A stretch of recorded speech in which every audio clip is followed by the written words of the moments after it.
بچه‌ها جونم سلام. امروز تست خوراکی داریم، اونم چی؟ مطمئنم همتون توی اکسپلورتون این ویدیوهای سوپرمارکتی چینی رو دیدین. اگرم ندیدین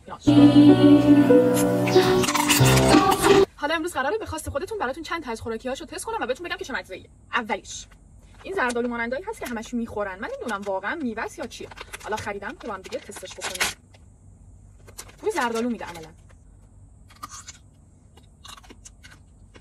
یک طعم مصنوعی خیلی شیرینی داره و یک طعم مزه ترشیدگی میده. این خرابه یا اینجوریه کلا؟ اصلا خوشمزه نیست. بهش میدم 13. دومیه که میتونم همتون 100% سرش خیلی کنجکاو بودین ایناست. من یه مدل اینشو خریدم، یه مدل اینشو خریدم. براتون از تست اینه که شروع میکنم. ببین یک جور خیلی عجیبی چربه، نگاه.